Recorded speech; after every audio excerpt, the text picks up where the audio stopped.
And the point is this pawn isn't doing anything with this knight activity. You already can't drop back here, and dropping back here would require here this advance anyway, for instance.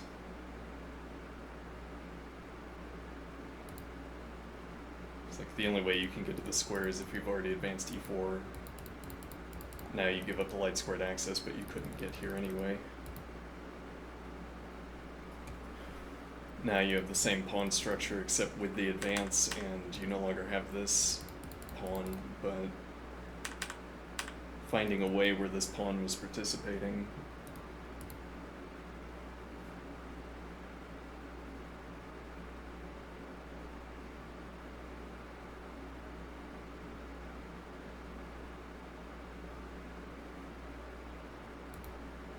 King f2. Yeah, I was wondering about that question.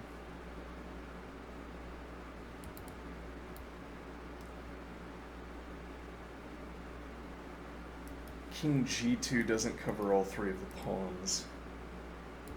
You could wait on the king tempo until a pawn needed defense,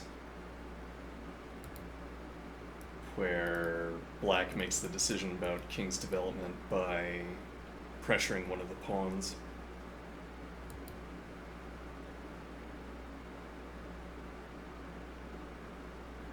Interesting. You could play, let's see,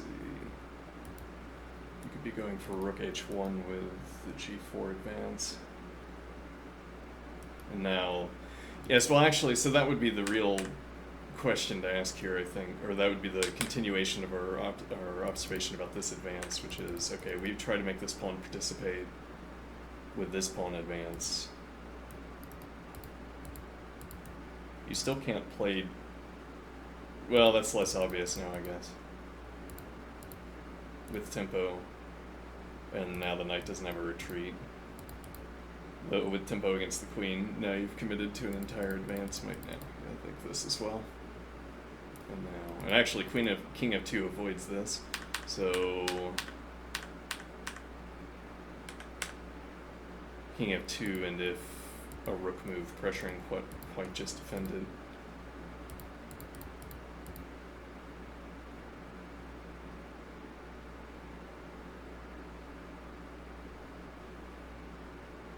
And now I'm dropping the tactic. Right, if you... Well, you don't have to move the rook now, so you have an extra tempo.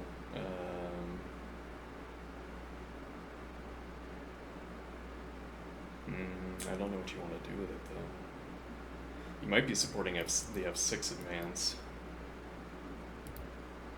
Though, if that's what's happening here, now this with tempo, so advance. And now you'd have to drop back to g4.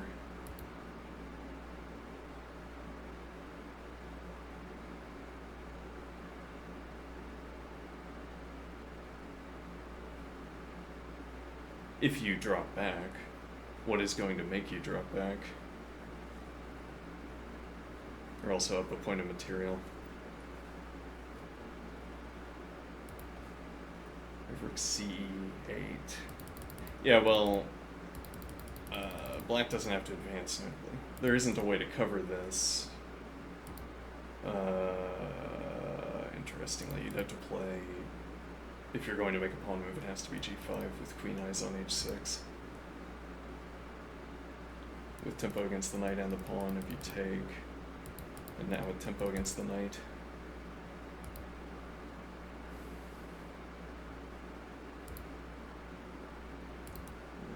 The idea of rook going to h1, but...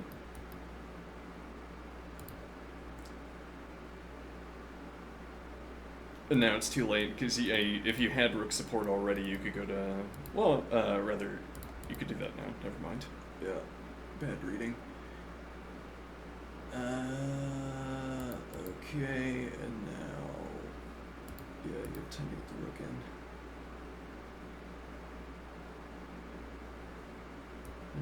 Either knight dropping back to g6, defending the other, or g3 rather, defending the other.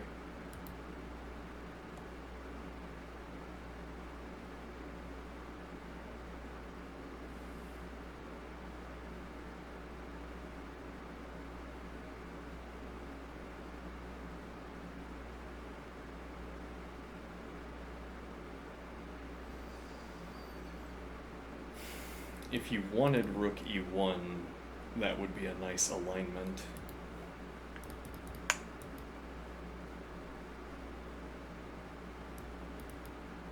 Rook e1 covering e3, allowing the advance of the king. If you, so I'm thinking, I think we want to get the king off the second rank. At some point it will be valuable if the king is not on the second rank because the queen has access to the second rank. And that needs to happen either by dropping back or advancing. If advancing, the move forward justifies itself.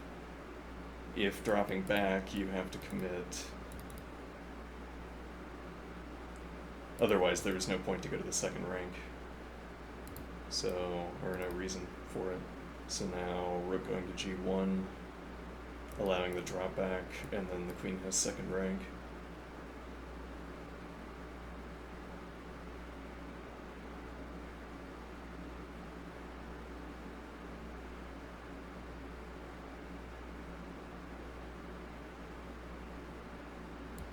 Or if you were going for g4, king would have to give up defensive e3, so rook going to e1. But more to the point, if you played rook e1 here, in a way you're committing to the king advance to g3, at least when you want the queen to gain access to the second rank. Otherwise, you'd look back and say, why did I move the king to f2? Though actually, this defensive role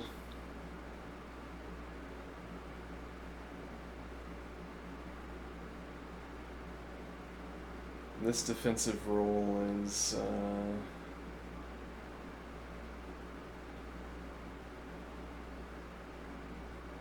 valuable by itself. It's not, well, I mean, the knight's unstable, so actually currently, or prior to the king development, if you don't, well, yeah, I guess white's a tempo ahead here, in a way, where if white made a pawn advance on the queen side, now this claims tempo against the pawn. Well, it applies pressure, it makes g6 a threat. Though, yeah, I don't know, the tactics get complicated because the knight is still looking at the rook if you've used the c rook.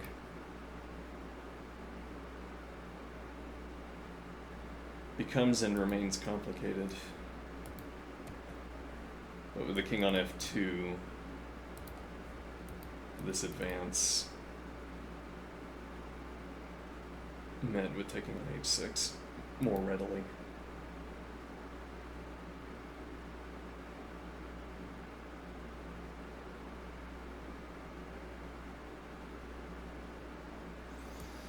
Rook on e1 also supporting e4.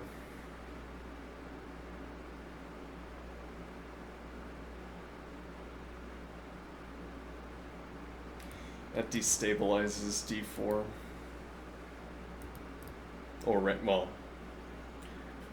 destabilized state propagates outward from the knight to the pawn on d4. The knight's not in a stable position due to g6, and the knight is the only defender for the pressured pawn on d4. Also with check.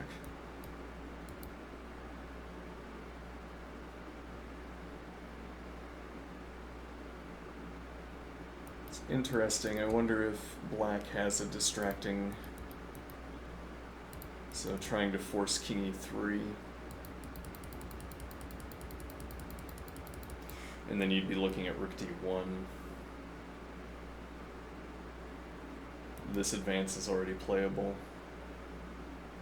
Takes, and you're threatening king e3, supporting both pawns.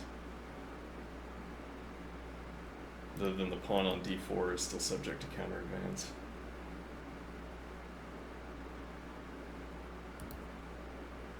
I don't know what black wants to do here. Let's see. Knight b6. Okay.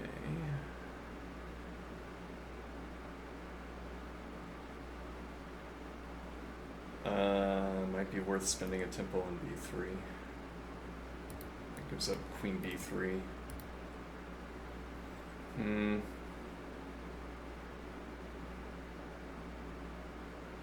Black can't challenge the queen on b3 readily. neither of these two moves do it. You'd have to be, yeah, here covered by pawn or here, but then your routing to get here is difficult. Actually, this would be the routing, I suppose, if anything. Black could be angling for c4.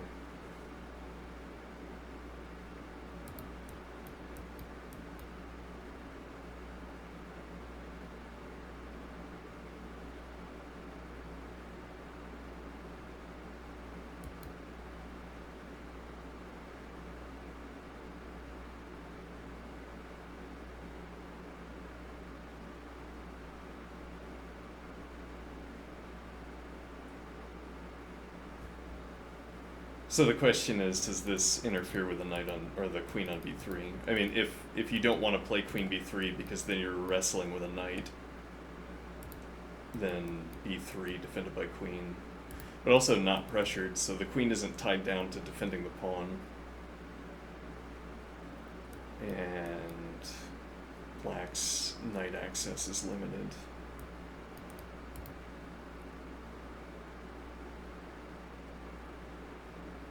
Well, though, if you play, let's say, rook d1, b3's not currently playable. Yeah, you'd have to have some other tempo dropping move, but then black doesn't have to commit to this until you move the rook.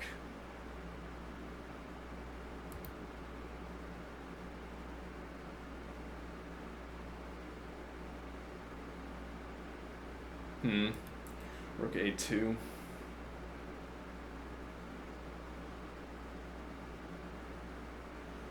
Something like queen d3 into b3. Now you say, well, so a3 is still defended. Actually, this is still defended as well, though that is tactically unstable, as we noted. But now, yeah, this gives up control over c4. We'd have to have piece coverage, which we don't.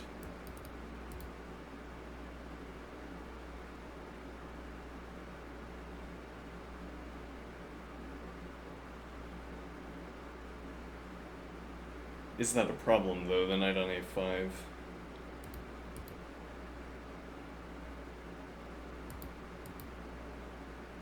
It's not playable yet, maybe, but that hangs a6, so you would be relying on this move, probably.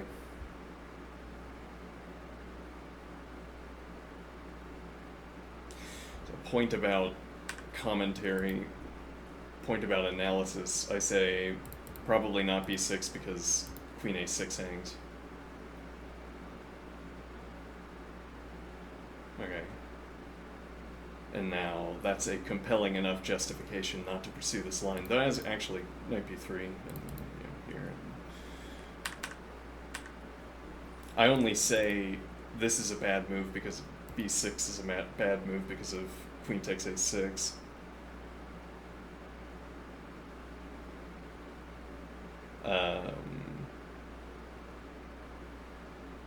But I'm willing to stop there. I'm willing to stop analyzing this line on seeing this move, because then the line feels bad. And then it's like I'm explaining why the line feels bad to me. Why I feel as though I don't need to continue analyzing to figure out who has an advantage. So I guess the point is that you can't implement the literal syntax of the rule. Like, if a student was in a similar position and sees, oh, a6 hangs, so the line must be bad, applying the literal rule. But I only expressed the literal rule as a way of explaining my feeling of unease.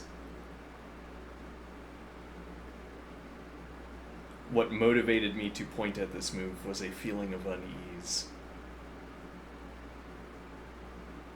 And I construct the rule to explain what made me feel uneasy. The point being that you can't simply take the rule and, again, you want the rule to be serving this sort of ultimate explanatory role. Like, the move is bad because of queen a6, and now I can incorporate queen a6, the move, into logical operations, e.g. I can reference the move a6. I can catalog it under the category bad move, or proves b6 is bad.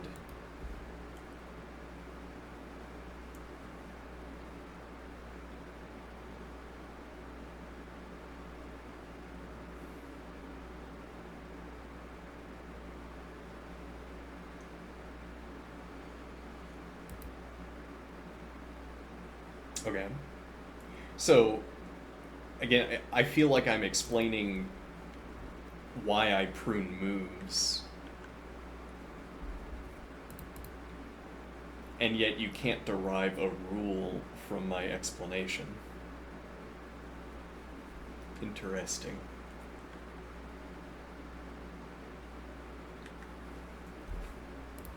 Okay.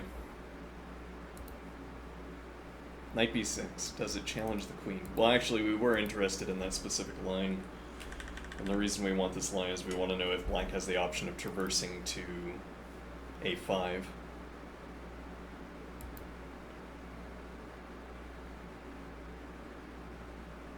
mean, here there might be some horrible tactic. This claiming tempo against the rook. Queen takes. No, yeah, we can't undermine the knight, so that doesn't work. Well, and that's because we play a2 first, as opposed to playing b3 to deny the move initially. Plays knight h5. Claiming tempo against the queen instead.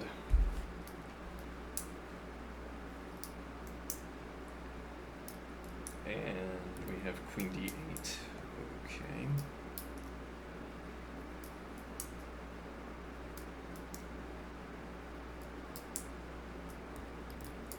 Knight is covering knight takes h6, pawn takes h6. Actually, knight and queen covering this. Whether that would be worth, I don't know. Maybe not.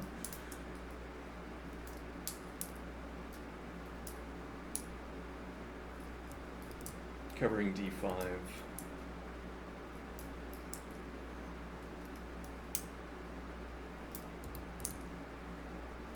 Can black follow through with g4?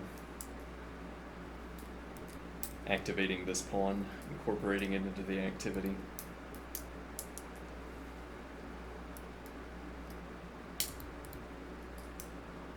Yeah, that's worrisome. Let's see. Yeah, well, the main move here then would be to look at this. Knight is threatening to escape.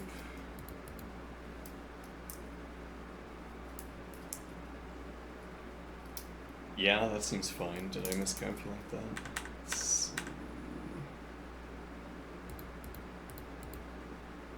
And you take here first, and yeah, okay, now the knight is going to have a harder time escaping. This is defended, now takes. I guess we have to sit. We're still at material. Rook to g1, rook h3 can apply 2 points of heavy piece pressure, queen dropping back to d1.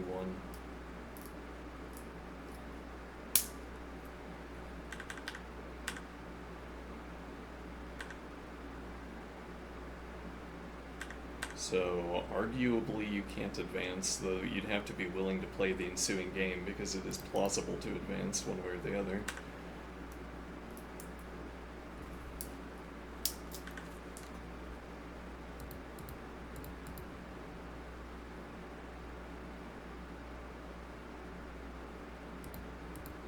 Yeah, this is a little bit different.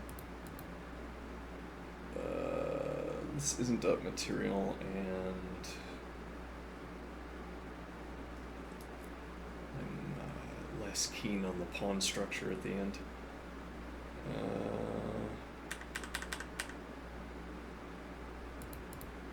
This would have to be effective, but it isn't.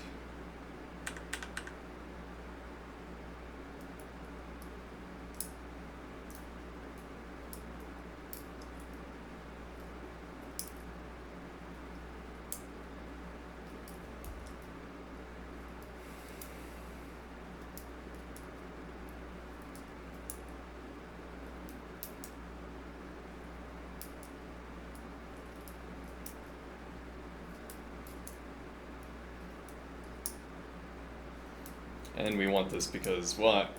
We can escape the pawn fork with a plausible knight move, though probably we have to do this with the F knight instead, because this knight doesn't have anywhere else to go.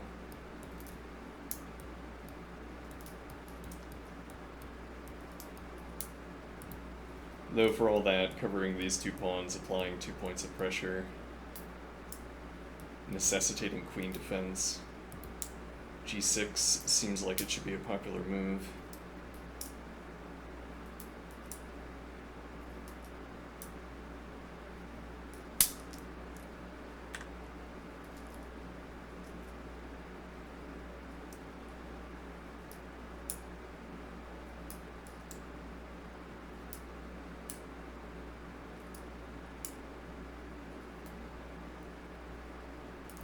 The queen isn't involved in any of this activity on the king side, so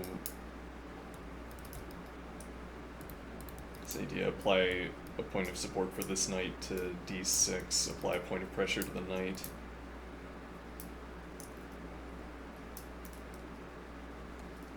If you insist that this still works, it plays out. Oh. Was that also the case in the other line?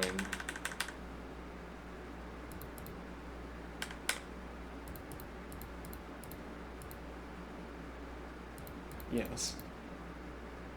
Okay, yeah, so the tactic turns out much better.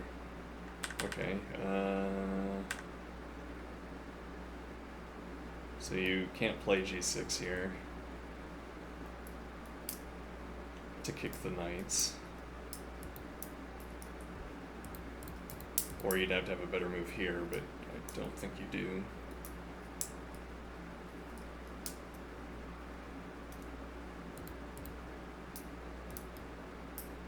Yeah, though actually the knight... yeah. Anchor though, yeah.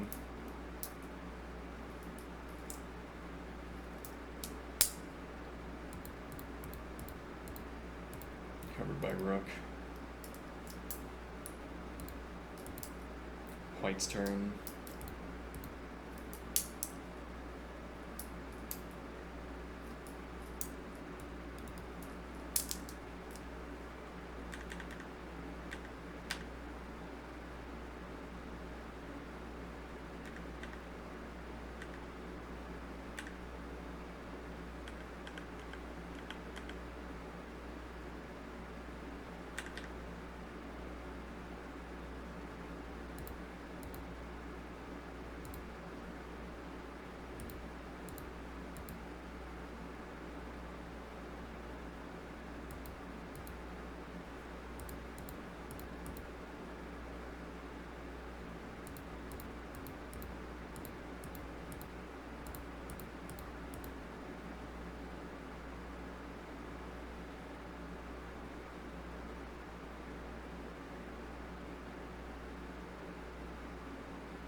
G4's on the board. Alright. Now what?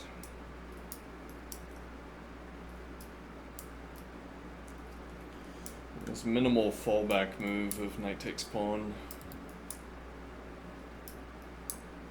With tempo, no less. Not good, because you don't need to give up this advantage, but... So, black indeed claims knight c4 immediately. It changes the tactics of the position. Now if white plays here, e.g.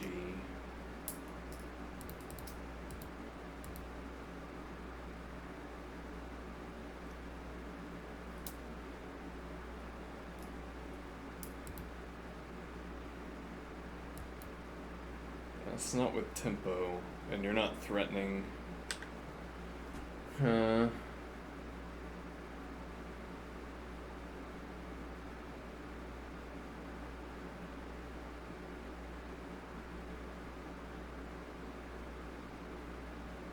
can claim tempo against the queen.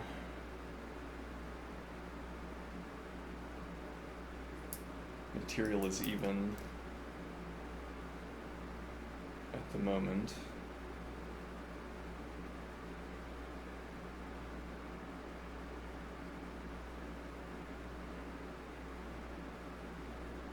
We can also do that, but now with check. Oh, and yeah, that's mate.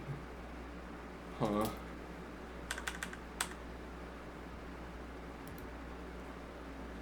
B3, knight through to D6. Okay, the more. Yeah, it's interesting that we chose A5. Yeah, maybe the point is that it distills the question of should we let the knight traverse? Or is it good for the knight to move? And then once you've settled the baseline question of whether it's good for the knight to move, you could consider other routings.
Yeah, But the F advance is countermanded.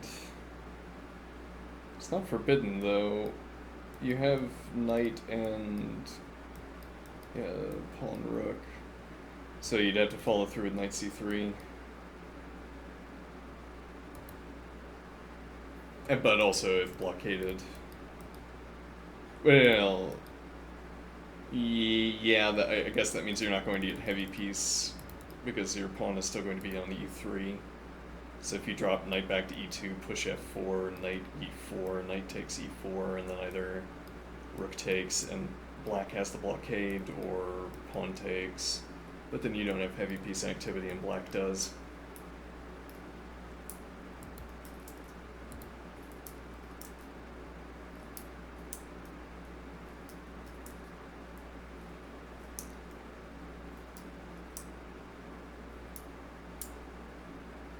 Which recommends pushing e4 instead, but then still this support.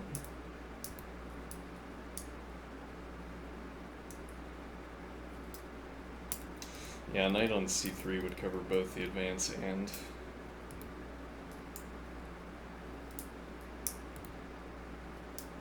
plays knight hg3 immediately. And now, well, this is still playable.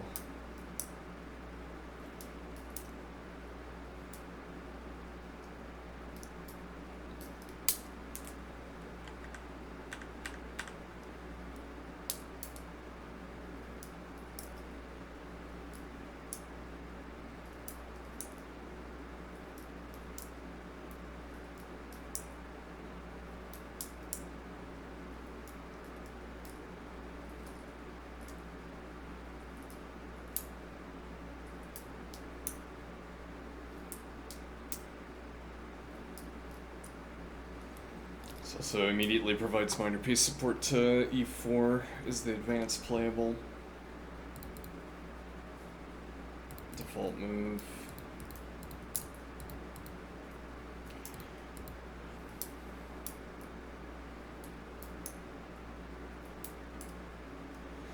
Playable is a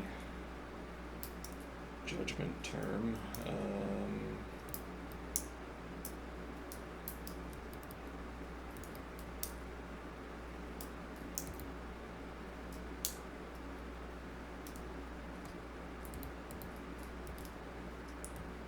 now on pre would check, but you can block the file.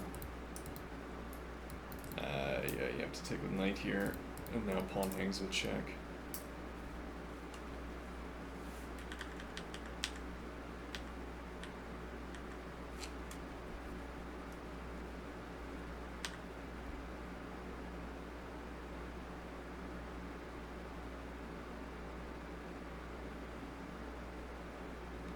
Yeah, why isn't the other rook involved? Rook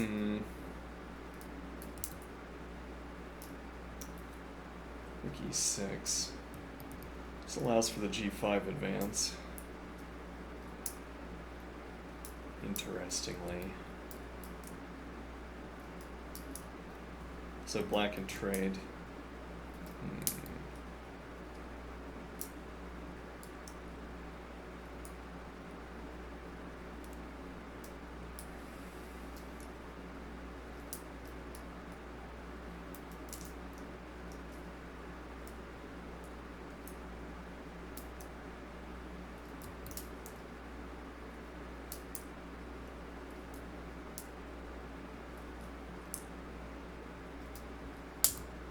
You have to be willing to accept the pawn recapture.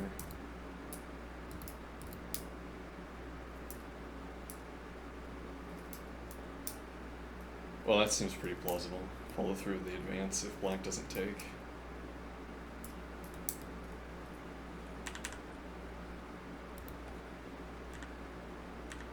That took. Okay. Now.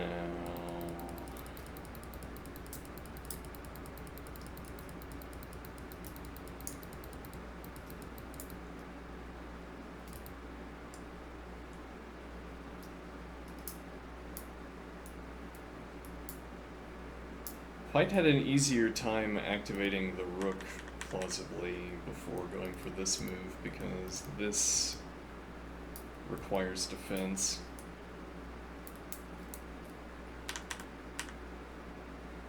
Yeah, but then you have to think about whether this tactic becomes active at any point. Because you haven't yet opened up the g3 avenue for the knight. So if you had to drop back a piece to avoid this at tempo early, then you'd be going back to f4. And this knight doesn't have a square. So, well, it'd be committing to taking. Somehow in this line that wouldn't bother black. And now you in a move in advance, you'd have to play knight f4, then g6, then knight takes a6. Or the threat of advancing g6 means that you have to play knight f4, but black doesn't have to follow through if you had to do this at tempo early. So if you play b3 instead and deny this passage, well, black still has here. And now you end up needing to play this anyway. As though I was more fond of this move, but let me think here.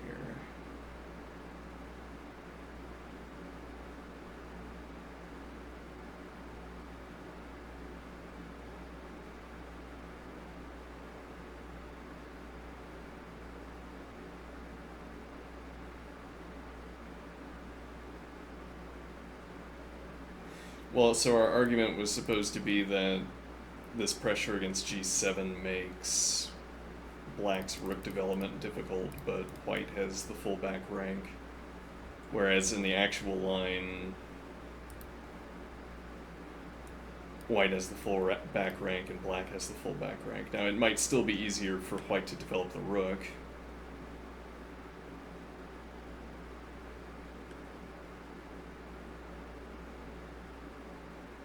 Yeah, I like knight e2. Maybe I like it less now that white is committed tempi to these advances.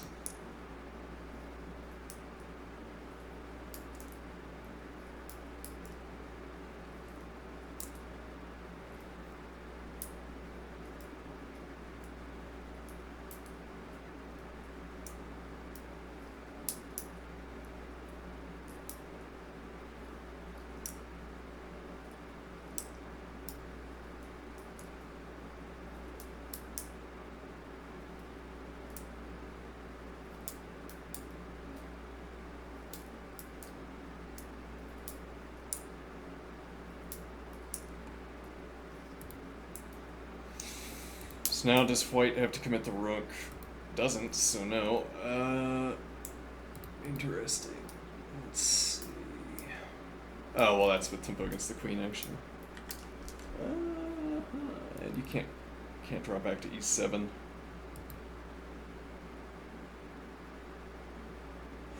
Yeah, and now if takes, it has to be pawn takes. Interestingly, it can't be rook takes. So if you want to split the pawns, if white wants to split the pawns, that's an option. Queen c7 to dodge the knight.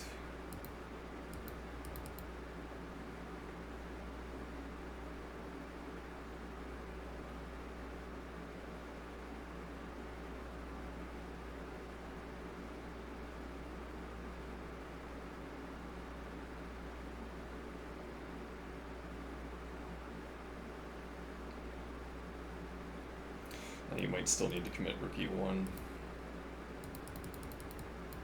Well, because we're thinking of... well, okay, what happens if you take immediately? Yeah, probably not. This would have to work, whatever working means here. This is also a tempo against the queen. And we have the drop back to g7.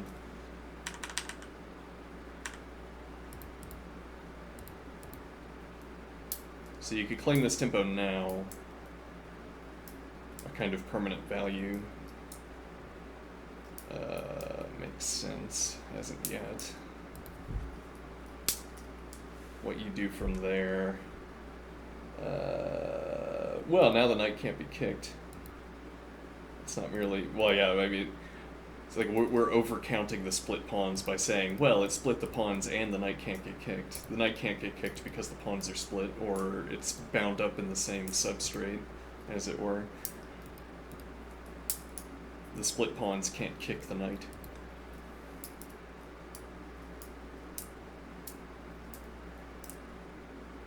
So we retain this pressure, and you also can't challenge the knight with knight, so now rook g1...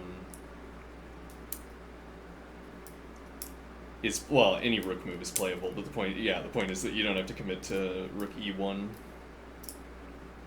And I don't mean playable in terms of good, I just mean we haven't looked at any of the other rook moves, but if nothing else, rook g1 onto the open file has positional justification.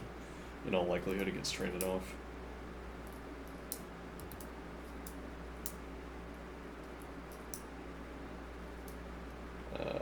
Rook g1 has a cheap justification, and then other moves have more expensive justifications, for instance.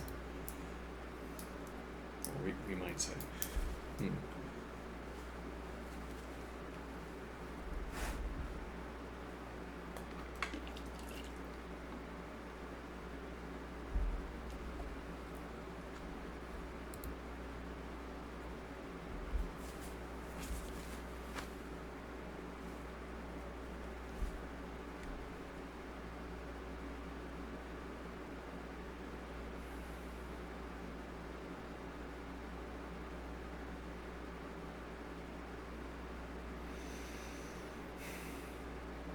Perhaps the next idea is following through with knight g3, though. It supports a definite pawn move, but then what is the rook doing? Well, if you're going for the e advance, rook on e1 is a baseline. Oh, so we have text. Okay, so g6. Rather, g takes h6, g6 counter advance. Knight g7, rook takes e3. So we do see this. This is text. Interesting. Does it work? The critical question.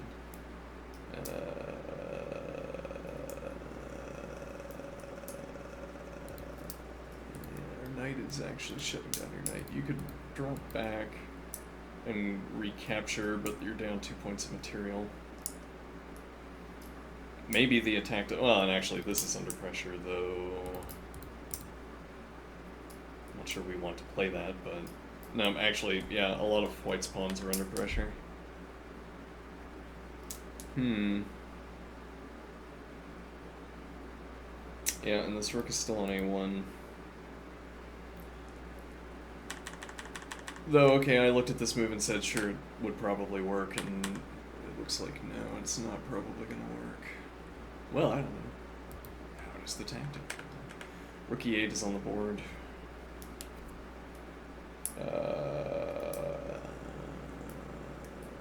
Can white follow up with the pressure, I wonder? What do I mean? Well, this is covered. White's king isn't under pressure.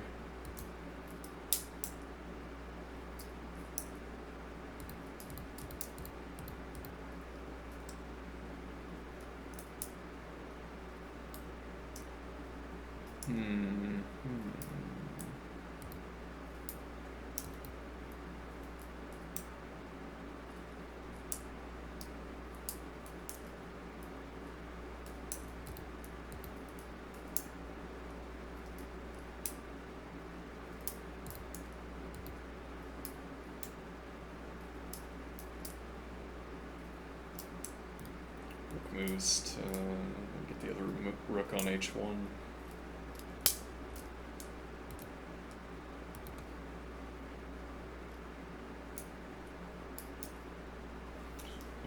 So queen d3 immediately.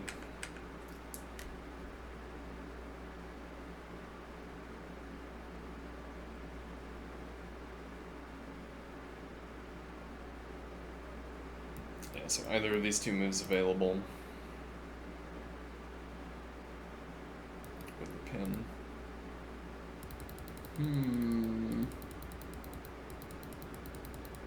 This is getting shifty.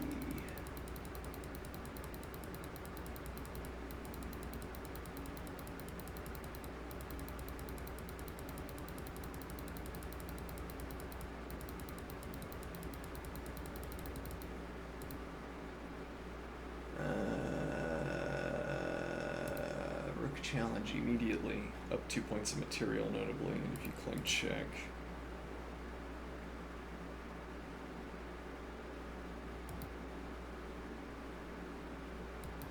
Breaks the pin, threatening the piece.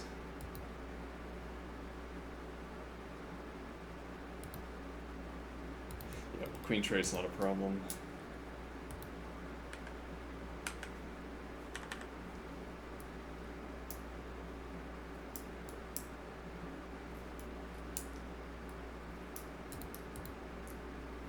Yeah, then now pawn takes.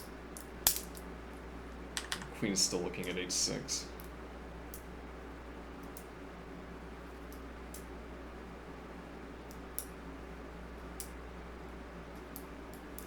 Yeah, knight covers rook, so actually here...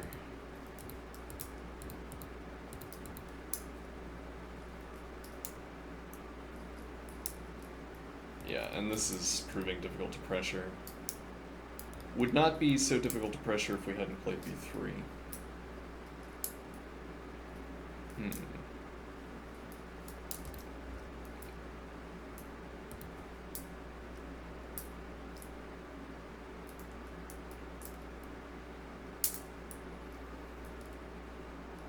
Yeah, and b3 isn't prelude to any advance either.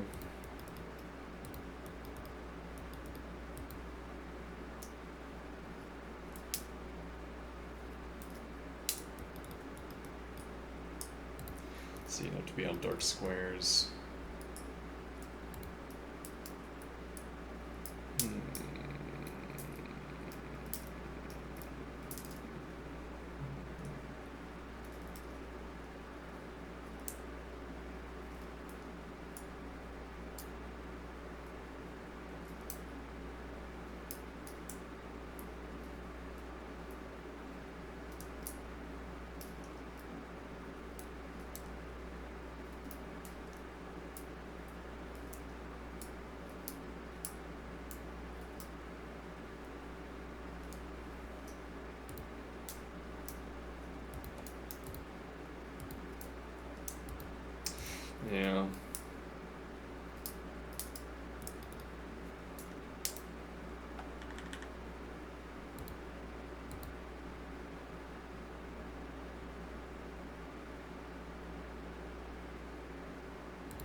Hmm. Interesting.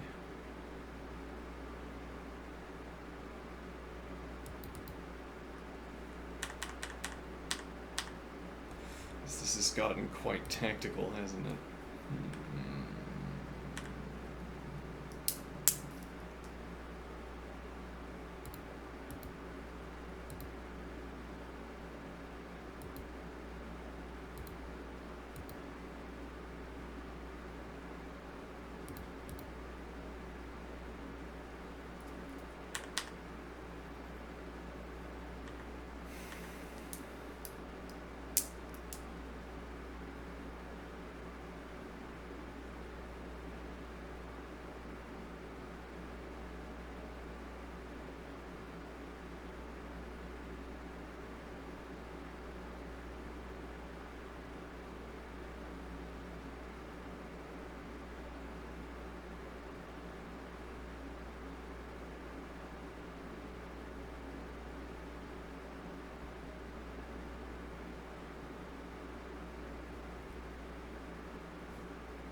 This.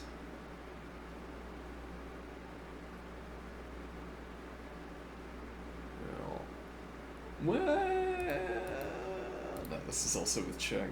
Otherwise, also that wouldn't end up winning either.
That's the same problem. This tactic has to be solved. I don't know how to solve it.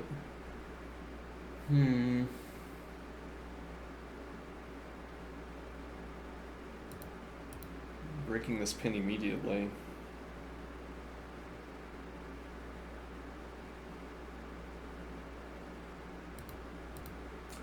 Seems to do it, actually.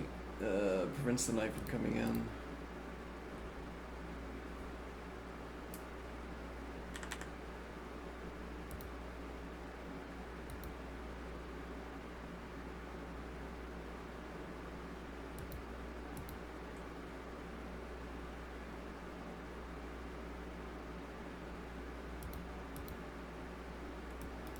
Prevent the queen from coming back to f4.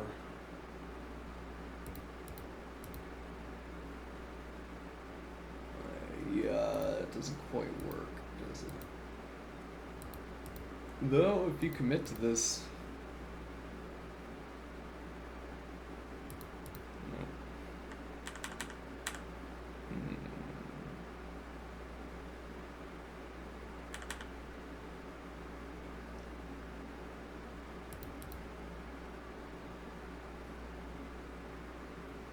Interesting.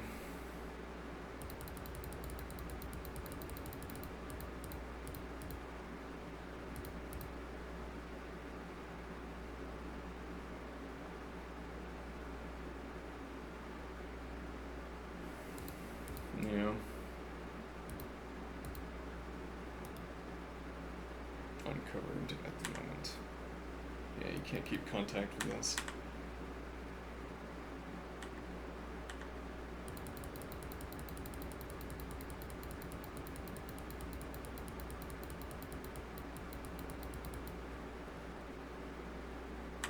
Let's take a quick break. I'll be right back.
Okay, what's going on? Do we have a move? Not yet, that's understandable. Quite a difficult position to be in here.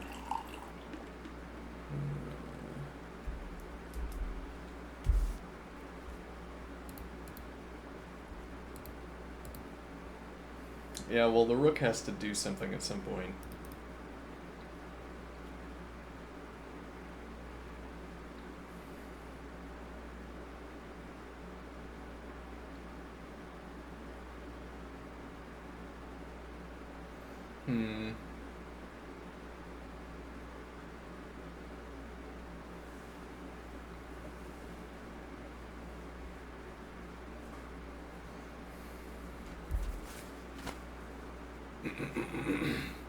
Is king g2 only move, and also, is it a move? There might be something else we're missing.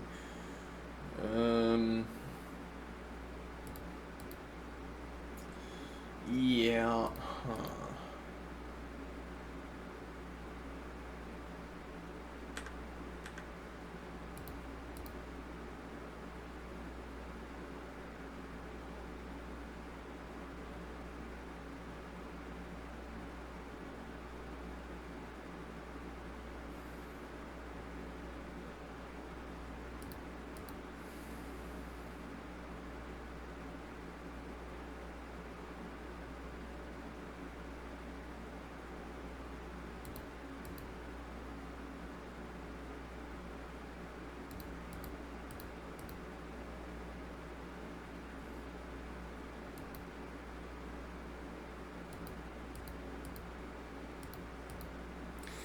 I mean, there might not be a move.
And now no queen g3.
Hasn't taken h6 in this line.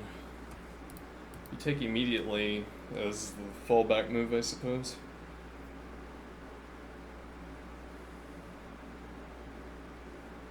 White equalizes up material.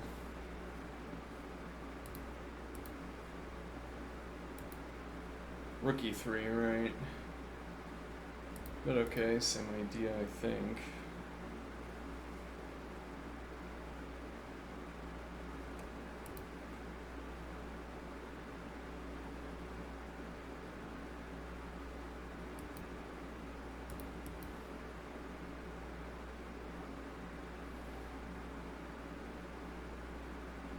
No, with tempo.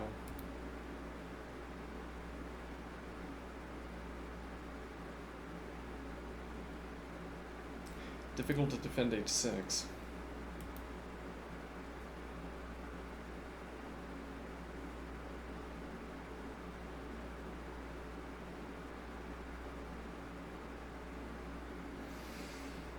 Which only practically means that even if black doesn't end up capturing this by the end of a line, the pawn is always going to fall.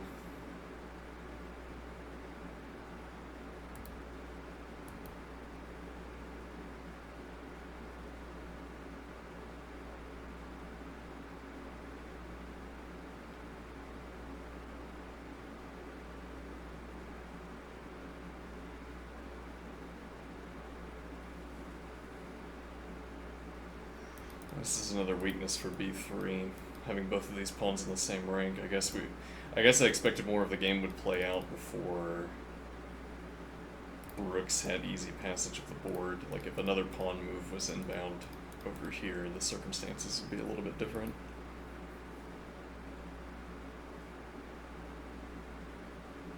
I guess black could claim, or rather white could claim that, like if here, well actually, yeah.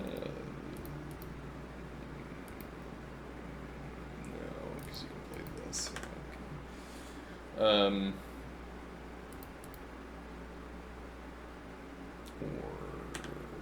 yeah, because that keeps the rook on defense instead of the queen. Though, I guess you're looking to make the next advance, and then maybe you want the rook unburdened first. You won't have rook a3 at the end. You'd have to have queen support for the rook.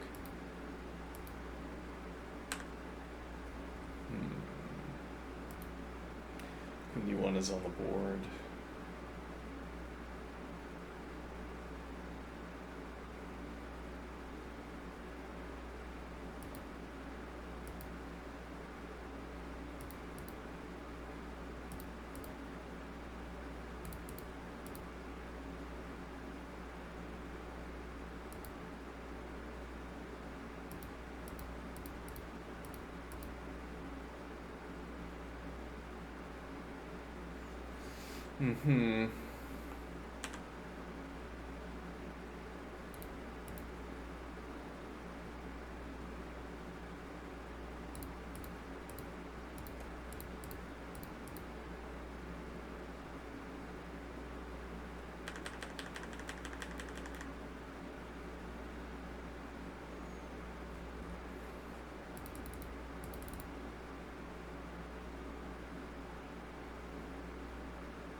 That's like the observation we were making earlier. Black has to accomplish something with this.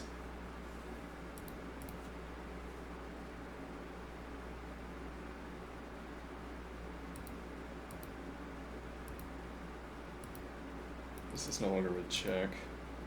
This is though with knight support. Yeah.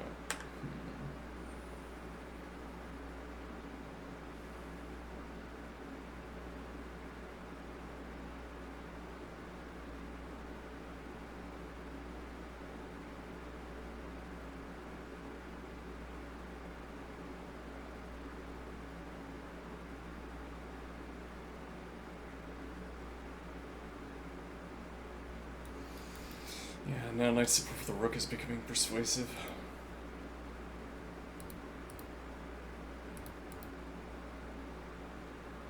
Step away instead of defending.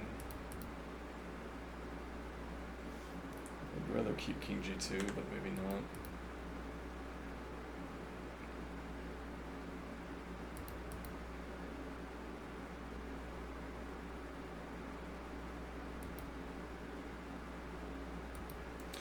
Yeah, now rook e1 doesn't have piece support, so rook is pinned.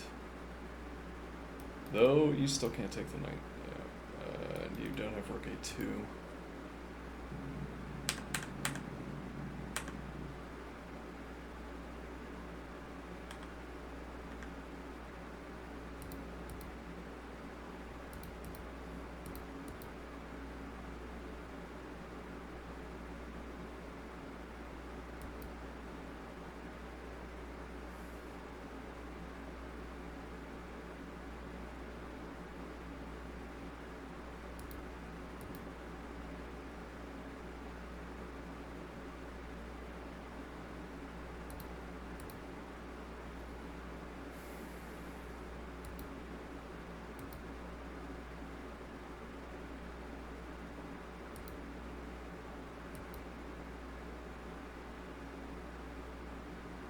Yeah.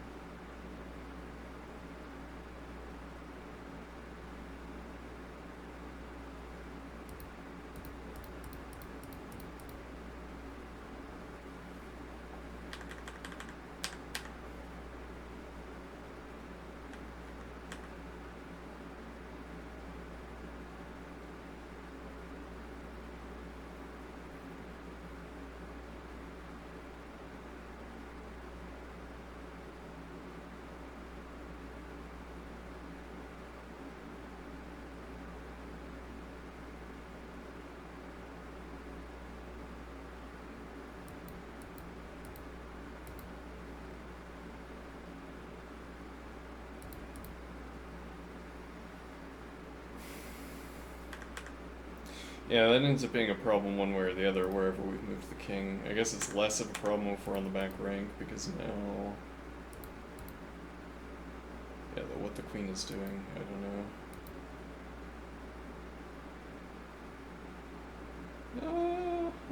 Now the rook is pinned again because we have the capture. And you don't have the take.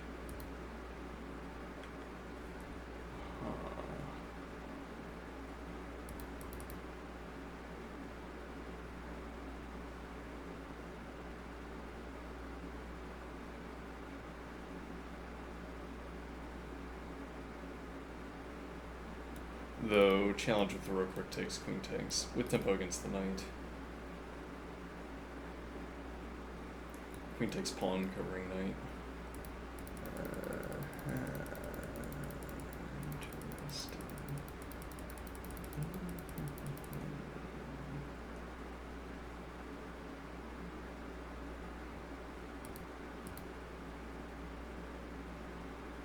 Yeah, but that's... I mean, you could play b6. You could start developing the queen side.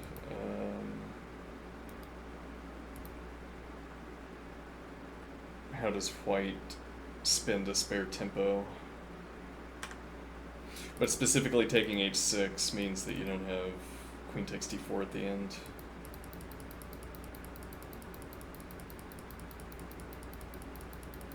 So this also hangs f3, so...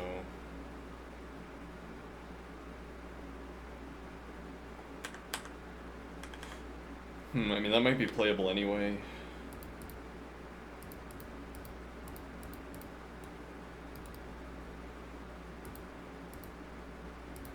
Yeah, it doesn't defend this.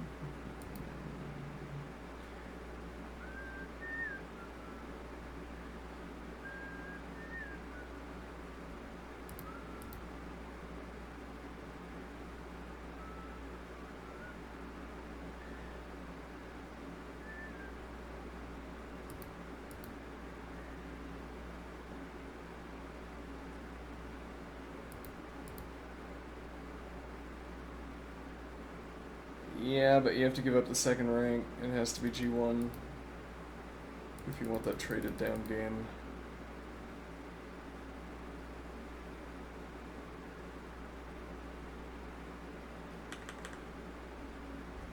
Well, we don't have King G2 yet. Well, okay, I mean, alternative now, King F1. Not really an alternative.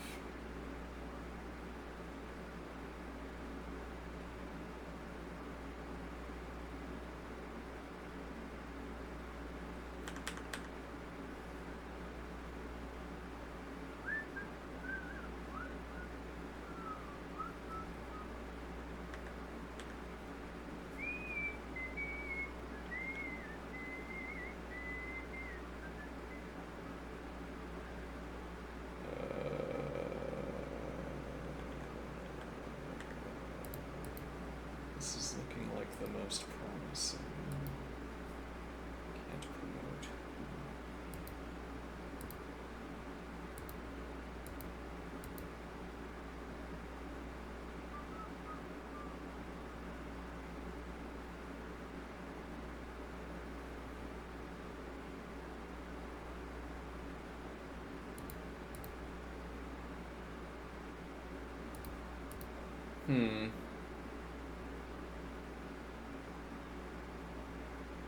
Indeed. Black can always break out of these sequences by taking h6 on an initiative move, but doing so in this position.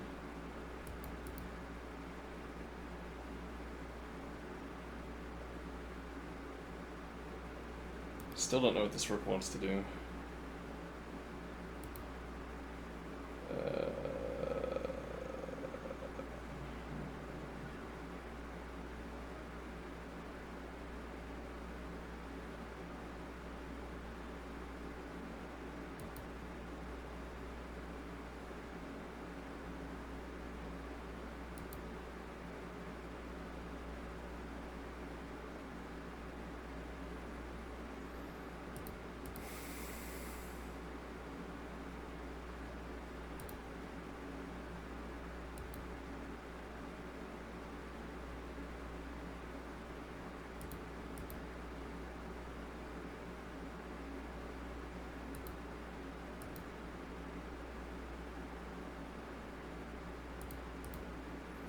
Hmm.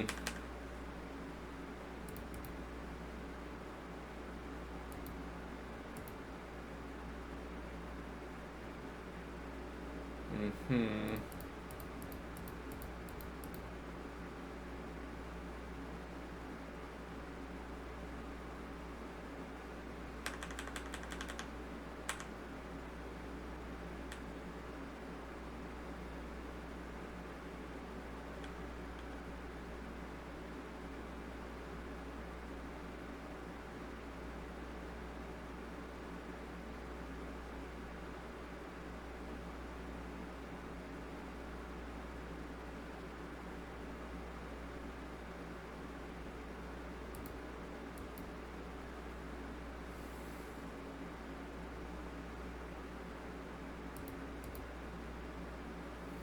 Yeah, it picks up the exchange. Well, does it though? So now this pin at the end, and we're threatening. Yeah, like this.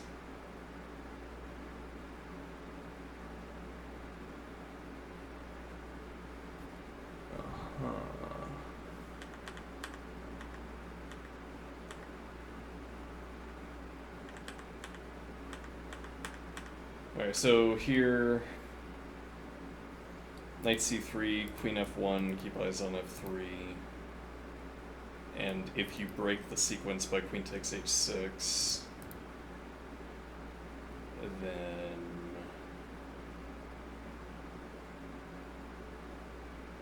you stick the queen in the defense of the rook.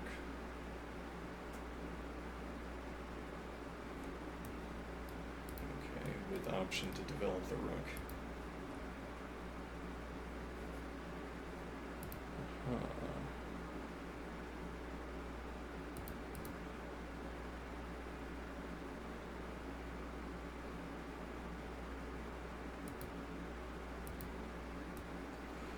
Yeah, and then takes on b7 with tempo against f7.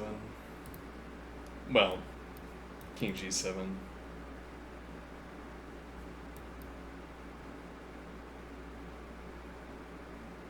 It's like activating the rook by making these pawn advances possible.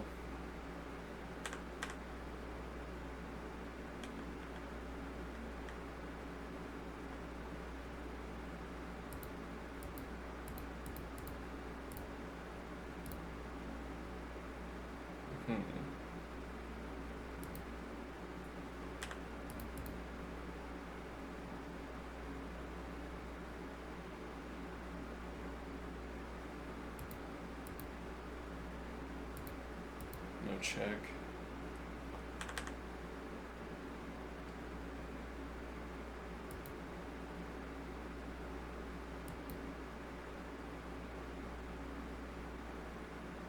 Hmm.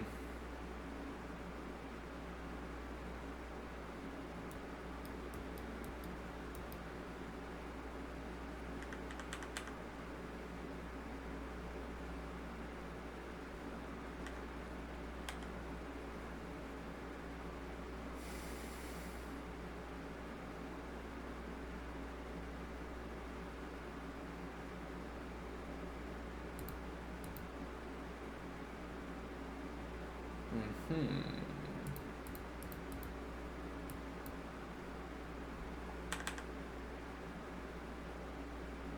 And you can't decline.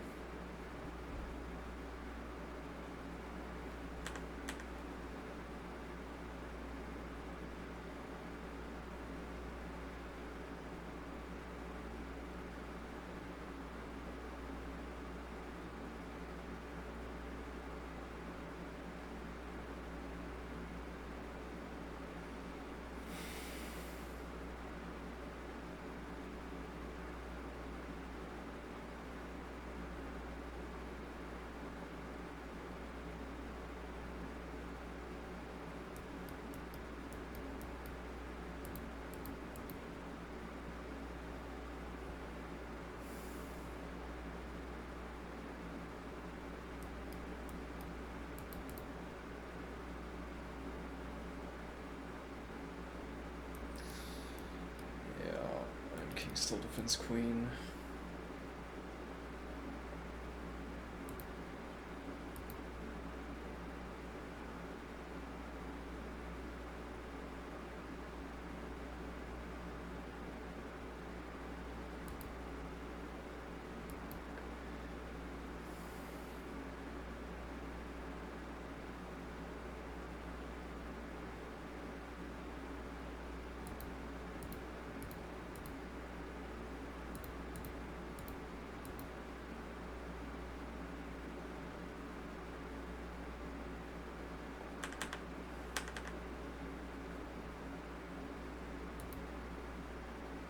Rook e4. We did not consider that.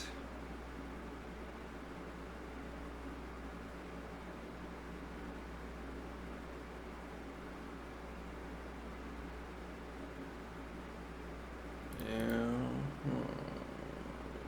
Interesting.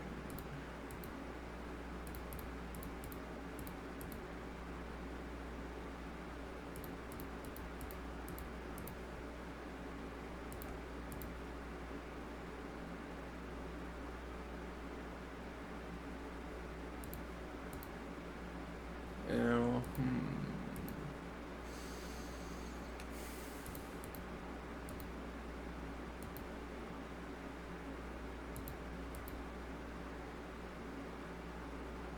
Mate, actually. And you can't step back either.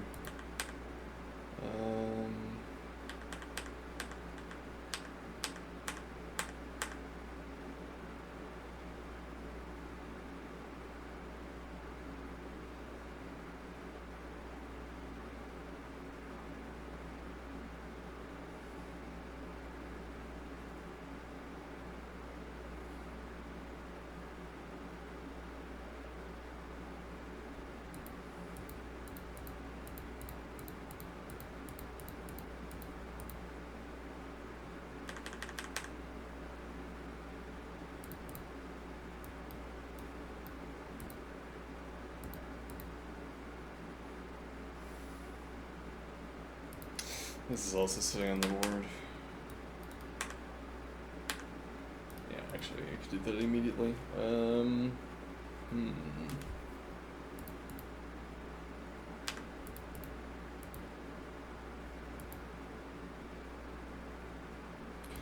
This remains a move as well.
Mm-hmm.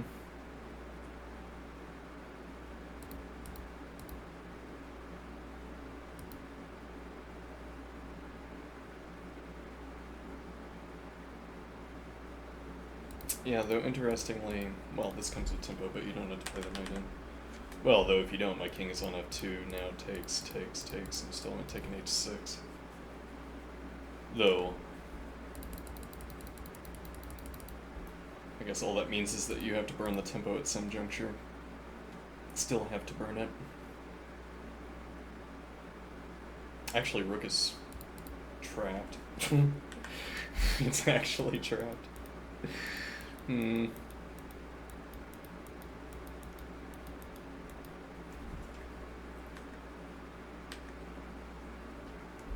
Can't take the pawn at the end, and this is with tempo.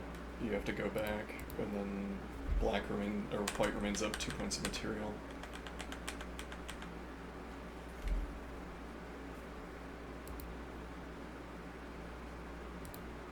Decline the trade with taking h6. Doesn't work. Pawn's no longer pinned. You'd have to drop back here with tempo against the rook. Drops pressure against the pawn.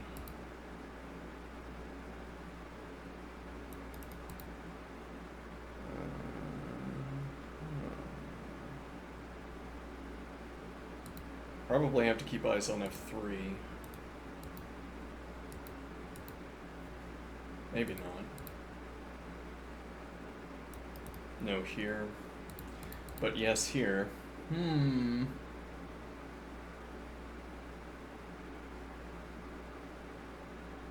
Now that's getting funny.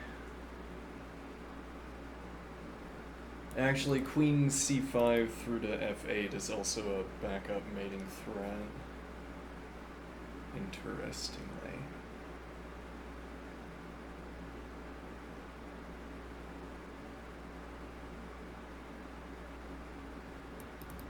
Yeah, you'd have to sack the rook sack the exchange so that the knight drops control over g7.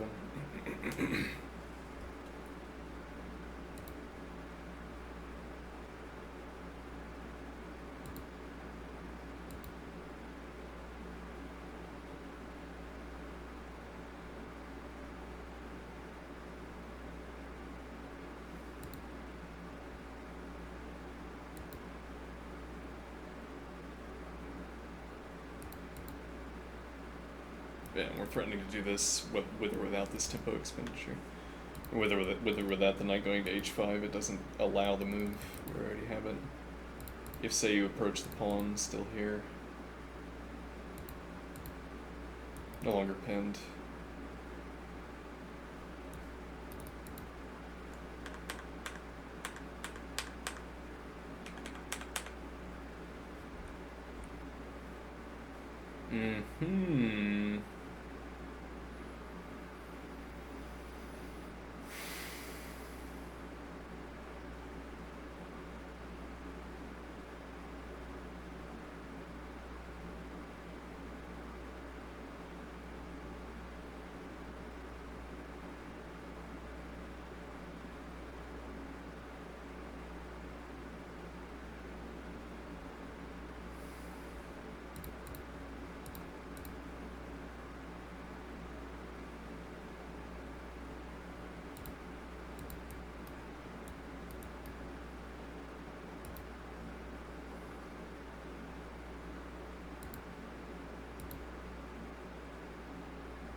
Yeah, Without the mate, this doesn't do anything.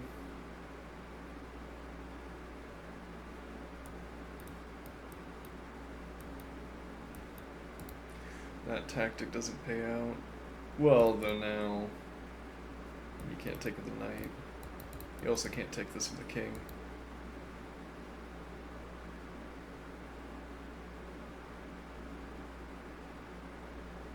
I'm not sure what the rook is doing. I guess going to g5, making things awkward for the queen.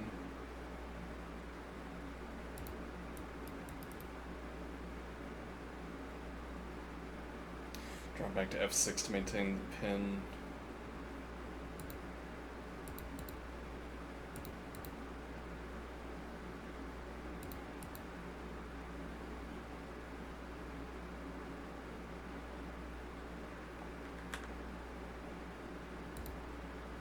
Yeah, I guess the point here being, whereas if you don't waste that tempo, or if you pay the tempo in advance, now we can't play rook g5 because of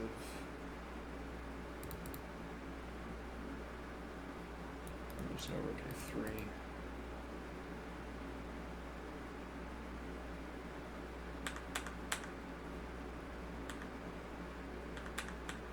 Well, and we're not in that position, but the idea that this could be valuable. Yeah, though we're in a fast position and pressuring the pawns through this routing is slow. Well, this comes with tempo. You have to make some move in response to it, though. Well, knight h5 gives up the knight g4 potential. Actually, yeah, I assume we looked at this. We assumed king g1 because here.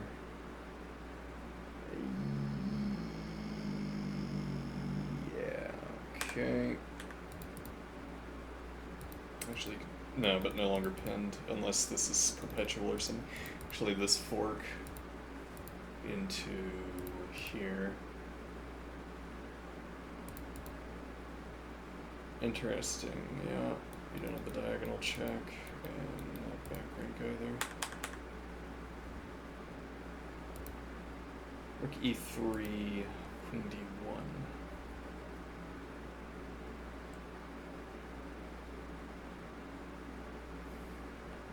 Oops.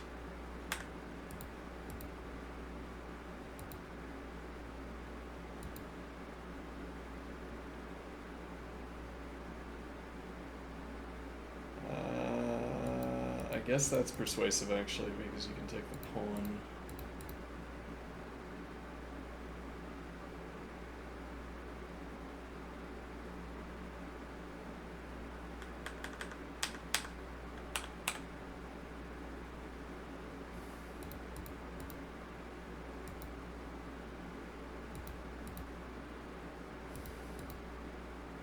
And this would be on pre.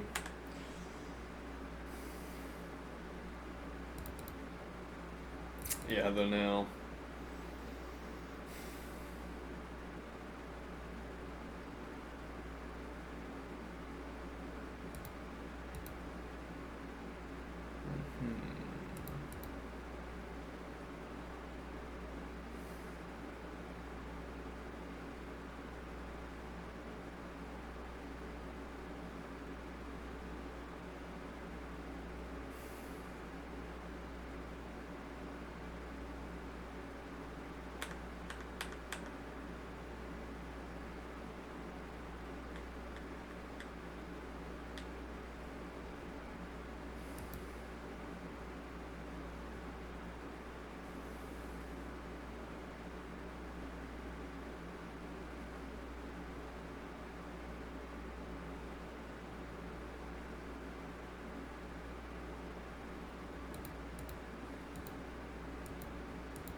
Oh. Yeah.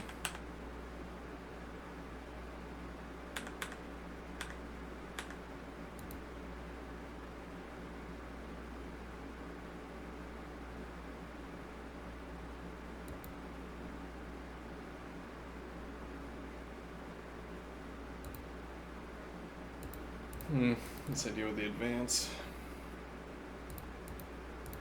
And then denying here.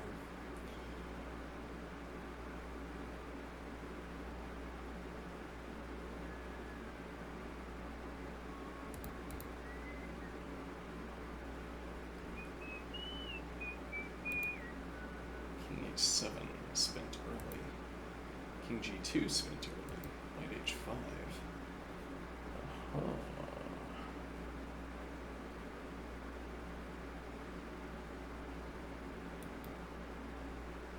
Rook a2, though now no rook g2. Rook a2 to f2. Free up the queen. And then queen d2 with rook support.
Doesn't seem to be a way to cover that either.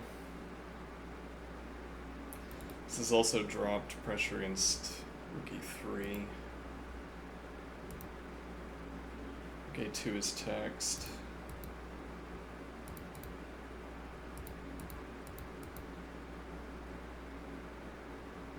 This is covered.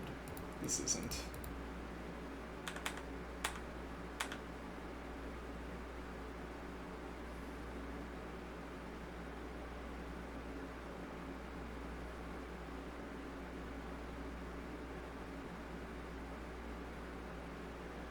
I think we might be seeing an unfavorable tactic for white.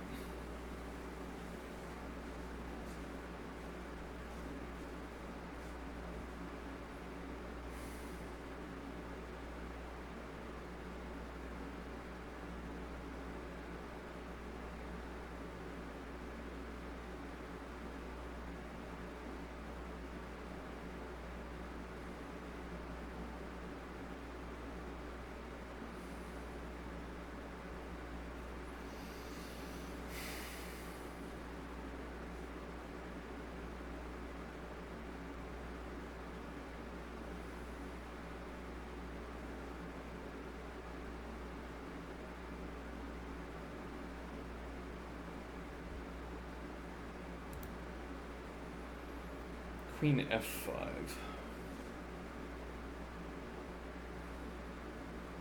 Also opens up f4 for the knight.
Other direction, okay.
Uh-oh.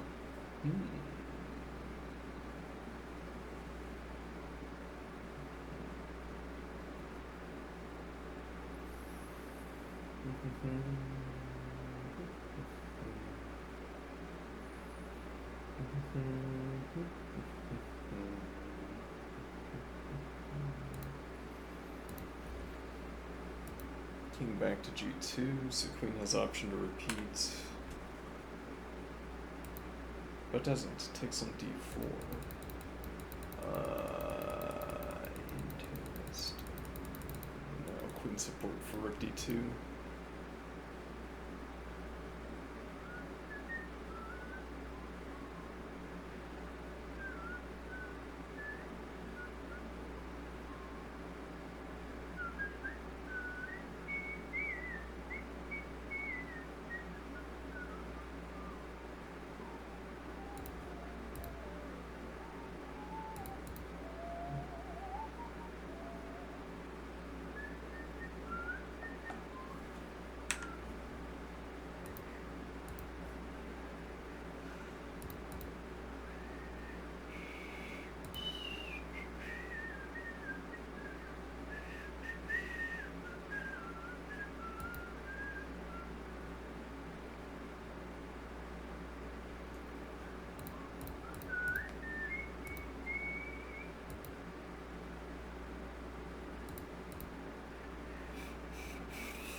If you move to E7 instead, and you have to make a diagonal move, then you end up on one of these two dark squares. As opposed to making the diagonal move and ending up on this square. Strange line of reasoning.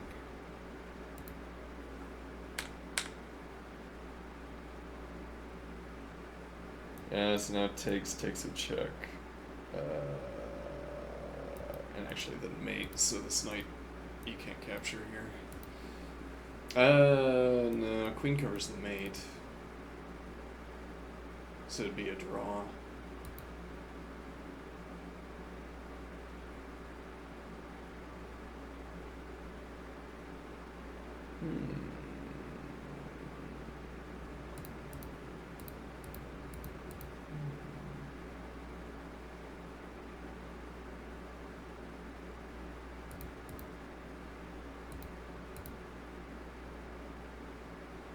Oh, that doesn't work. You have to have the coverage for the knight.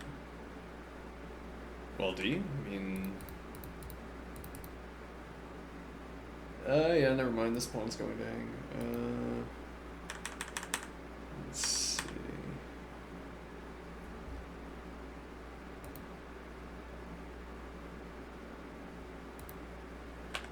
Oops. Rook takes d2, queen takes d2. Okay, actually that's gonna be mate, because of this.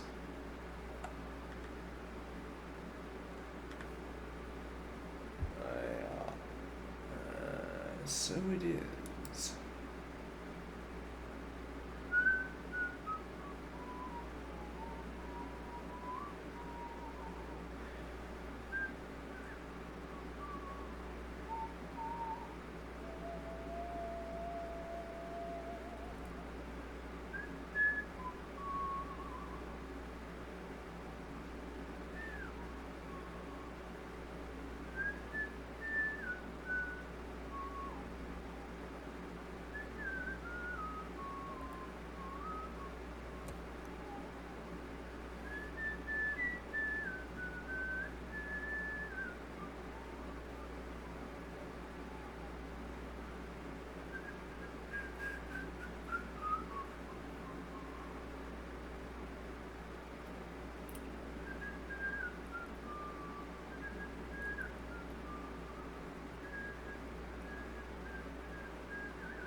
Yeah, claims the check steps for the pawn shield. Advance denied. Then actually this opens up here. In the case of rook b1.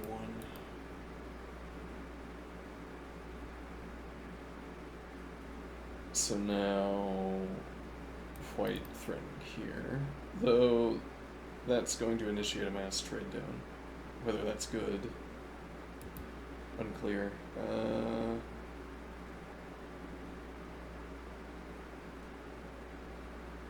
think if black shuffles the rook, playable anyway. Takes.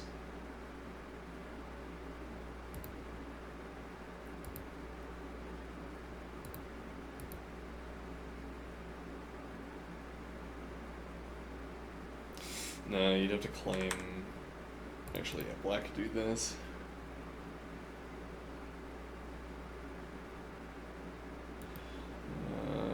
Making white want the advance immediately, maybe.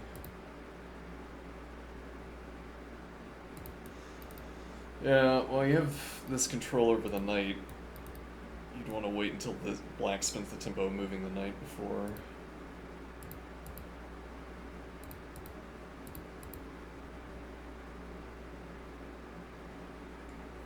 This is also well ahead of where the game is. King e5.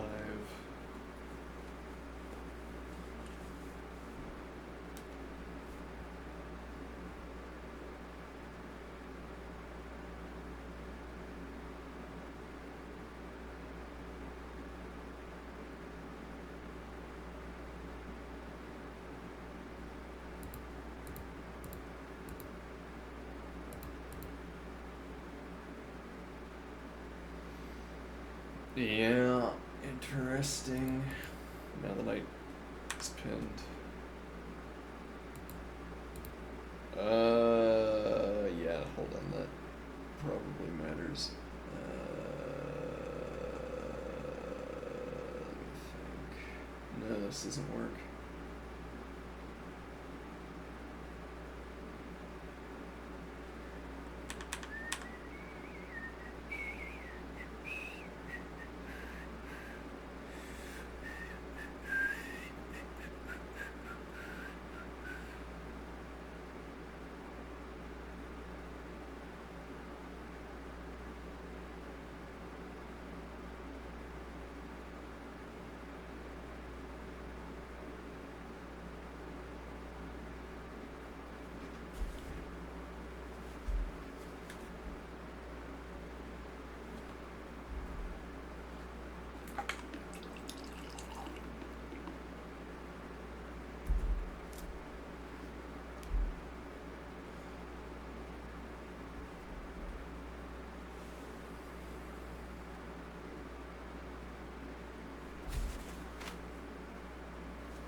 So immediately claims g7, rook b8 is unpersuasive.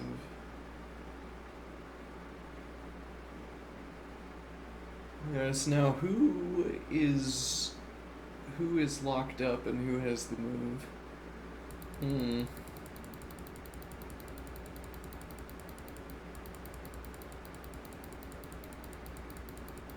It's difficult to tell. Well, white still has this option.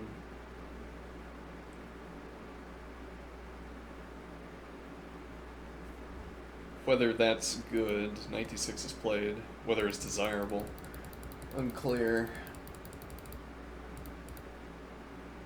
It would have to be, well, hold on.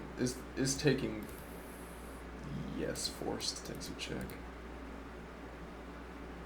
So this is required. Yeah, now this move is denied to the knight. Make the advance immediately. Yeah, this thing's a pawn. Here keeps the king out. And defends the pawn, threatening to take, and you don't have the move. So this is text up to here. So king had to drop back. In short.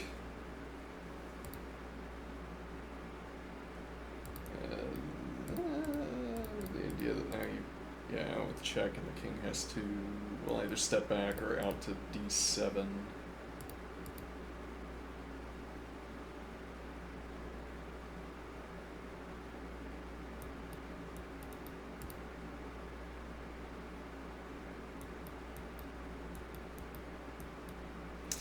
It's like move the activity away from black's king.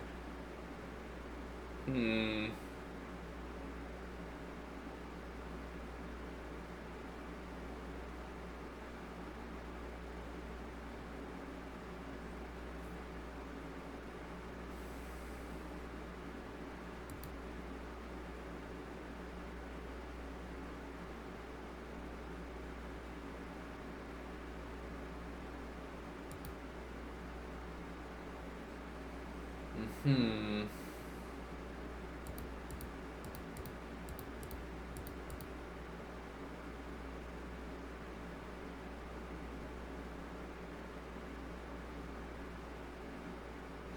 That should be winning for white. Knight a5. Take an alternative routing, which I don't know where the knight wants to go. Unclear what the routing is going to be.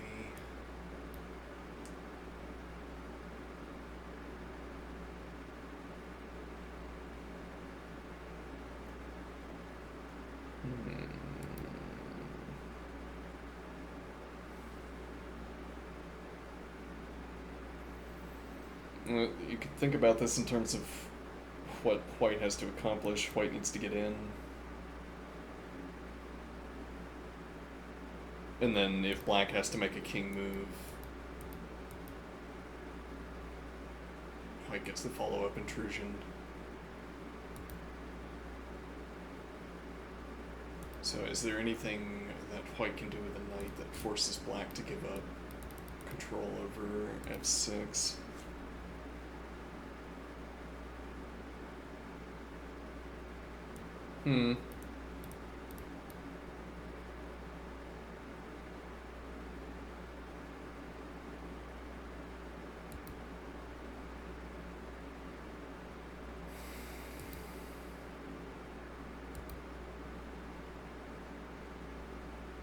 Yeah, but still taking on e6.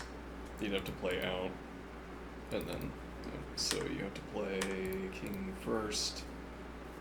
Spends a tempo. Knight out, defending. That's still not going to work because advance with check.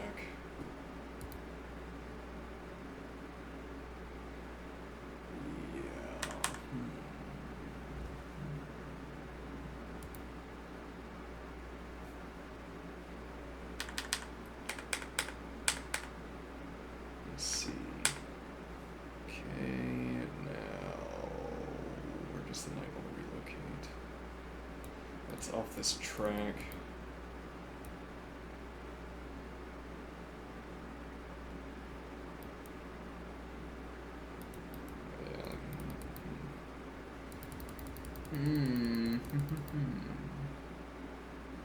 Though now that the king is on d7,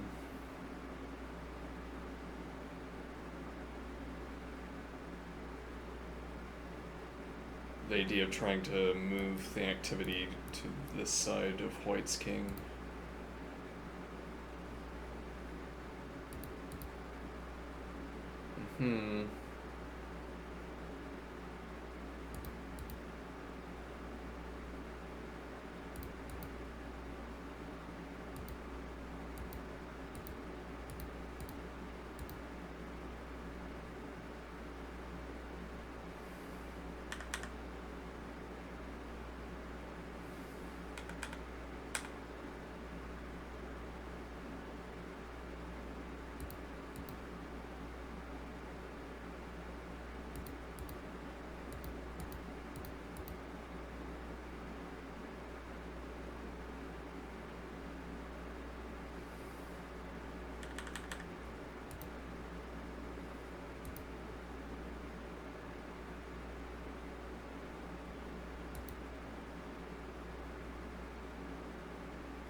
Is white going to give up the e5 square for the knight?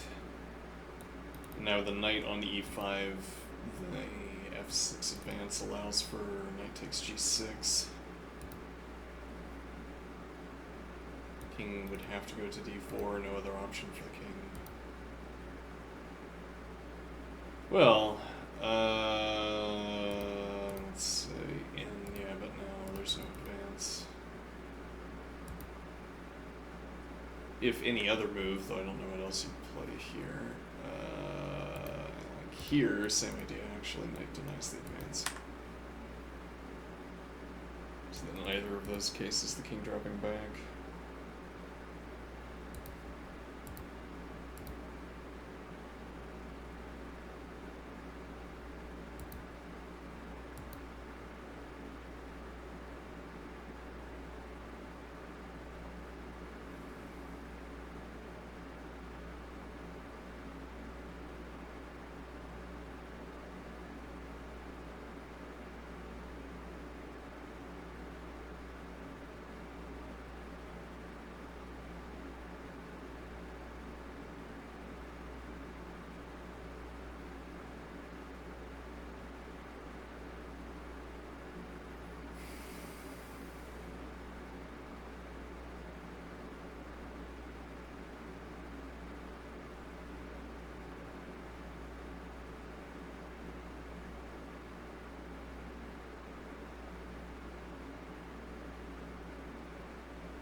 Mm-hmm.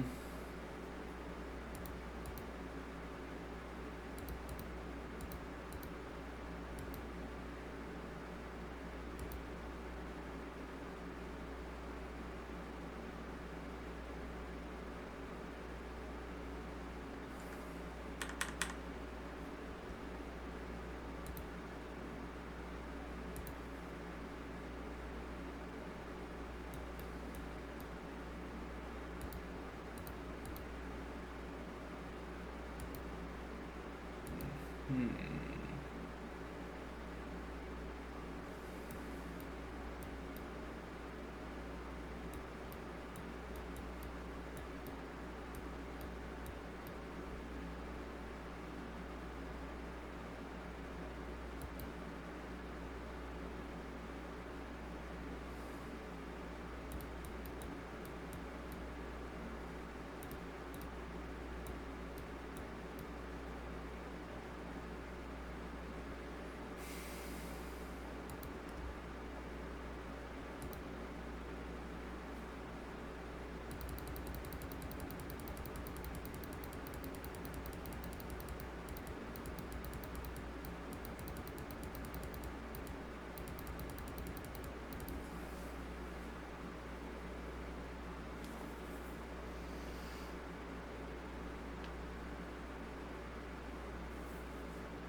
F takes G5.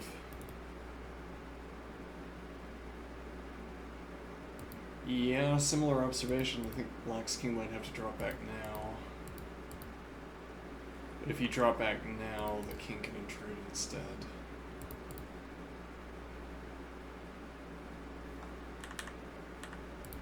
If you do this, fork.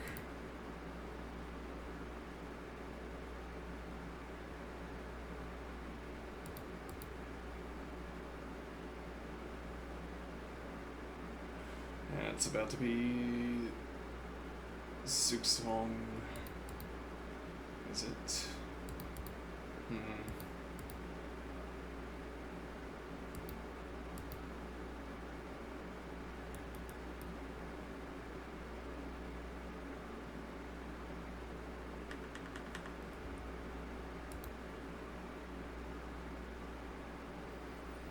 Hmm.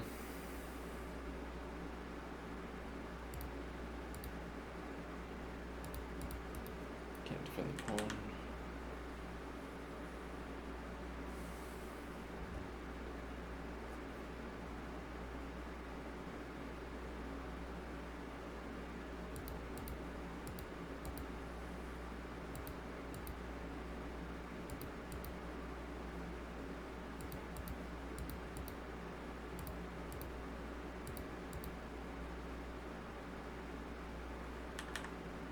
That's awkward.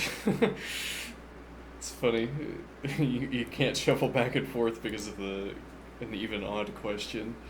You can't shuffle back and forth between h7 and g7 because by the time you have to move the knight, your king occupies the square.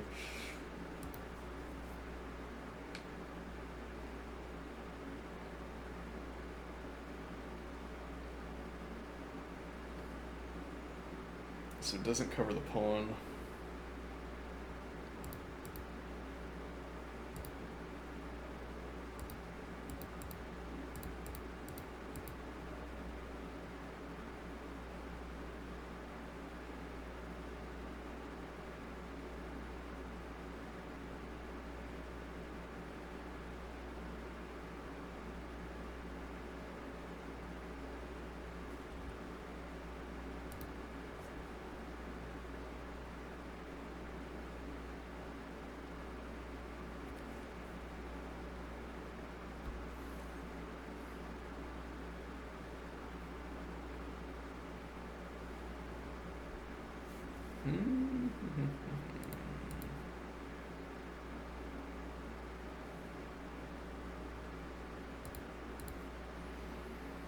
Interesting, yeah, and takes with coverage.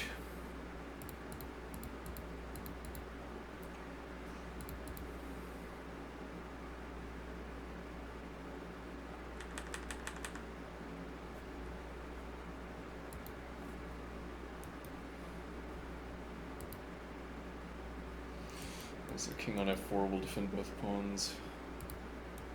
Retains access to e5.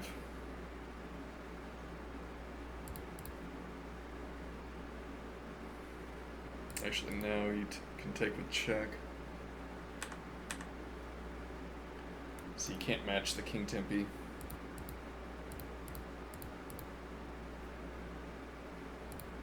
Now with tempo. Defending the pawn. Yeah, that might not actually work because... Oh, well actually, we control the squares in front of the pawn, so you can't approach it. So you have to spend this tempo. Yeah, but the problem with this is that after take, black merely has to trade the knight for this pawn, and it's a draw.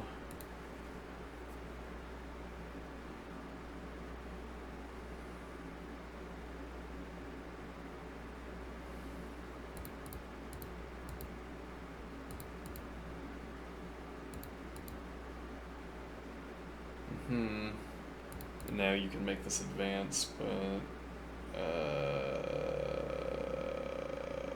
unpersuasive, I think.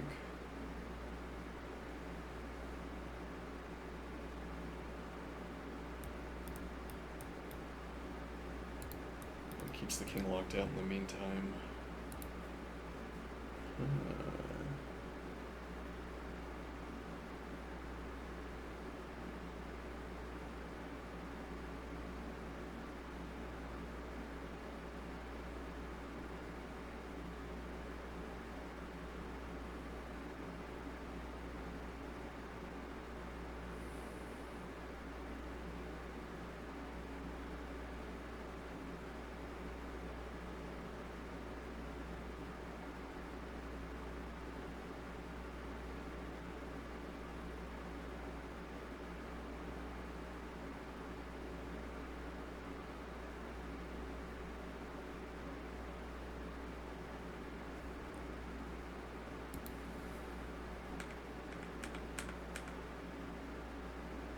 Interesting. So we have a knight challenge. Play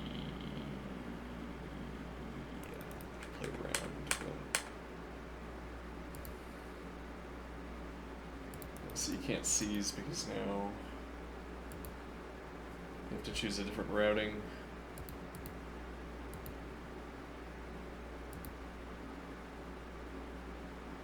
Yeah, well, there's also the threat of advancing, and then no, never mind. It's controlled.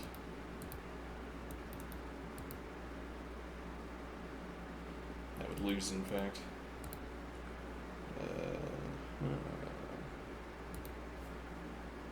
King c4, apparently the correct way of counting this.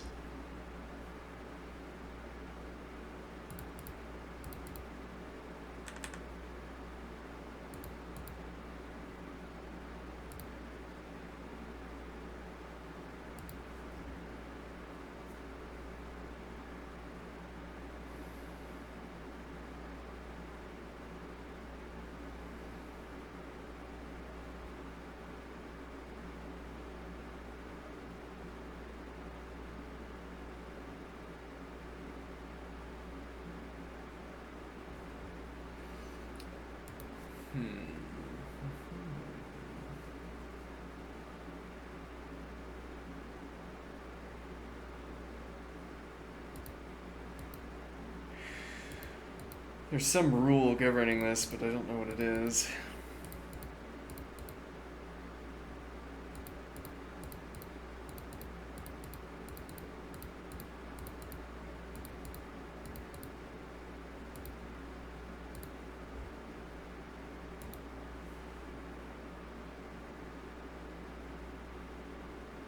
You know how often I get to the end game? Not so often.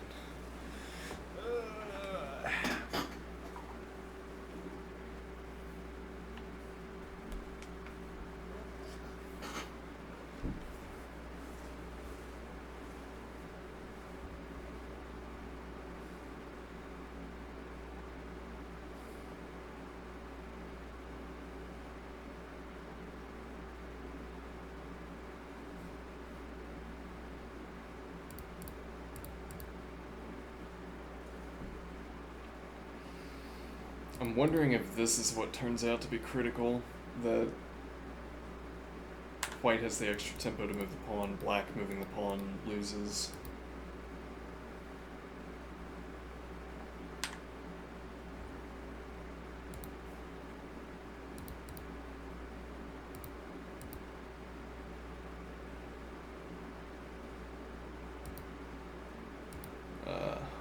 But now white loses.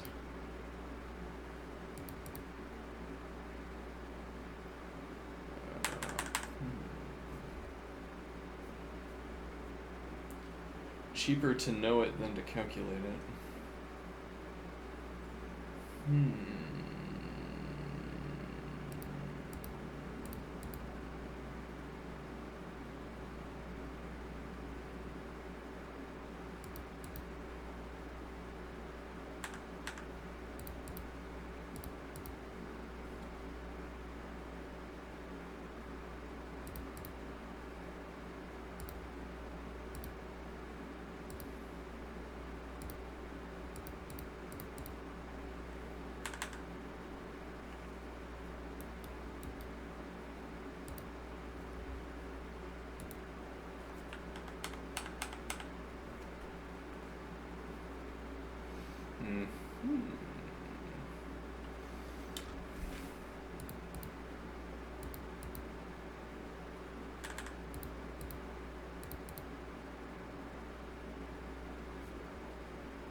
Draw? Yeah.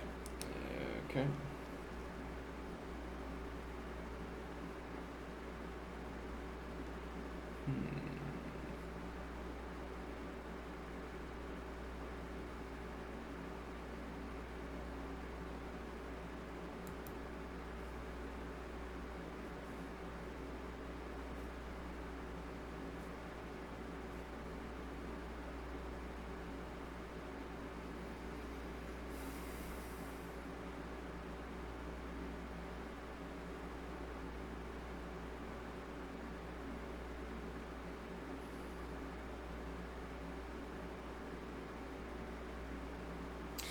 Times it. Let's see. Okay.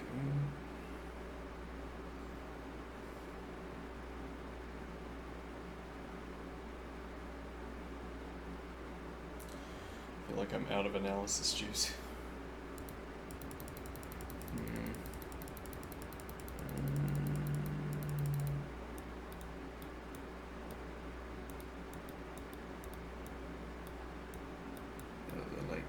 covers this square. You'd have to wait until the knight moved.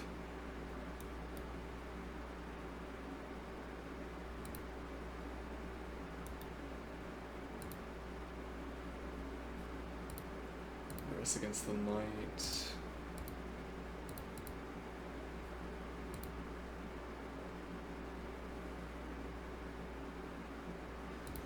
If you go on this side, you're stuck. You have to go to king h7 to get back out.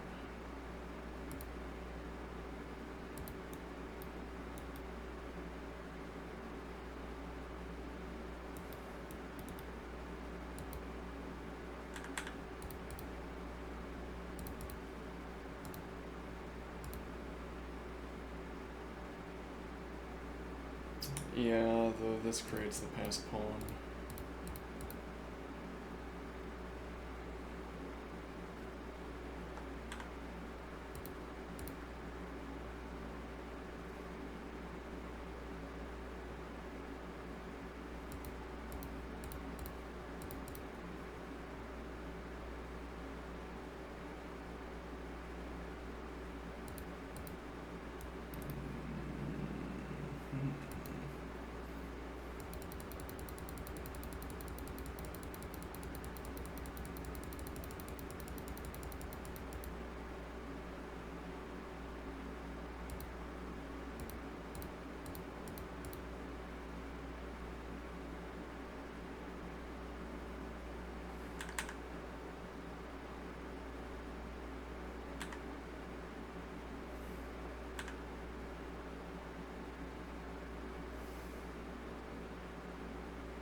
See, we have a passed pawn now.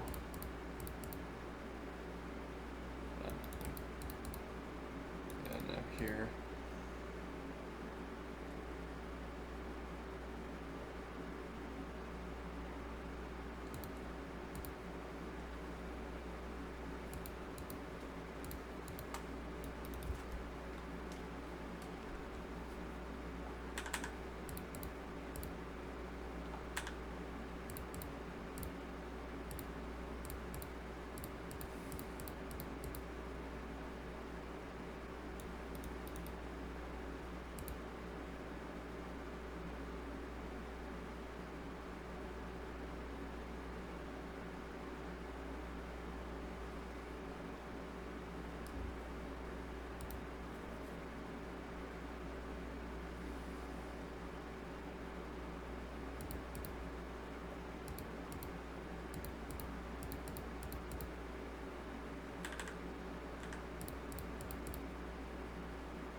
There's this routing instead, but this might have been more convincing.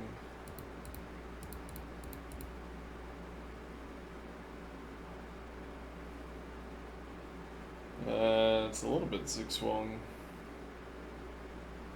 You don't have the advance yet. I mean, it's actually zigzwang, unless this is the fastest routing to something.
Also threatening to defend, which at any rate costs Tempe, and you can only trade this knight for one pawn.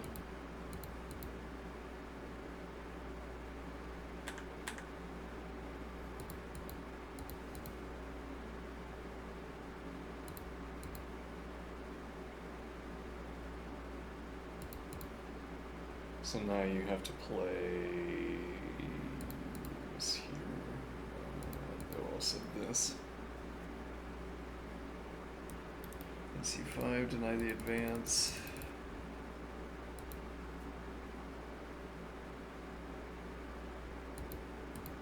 The same idea with this move. Knight e6, and now the fork. Seems like white is winning. Maybe.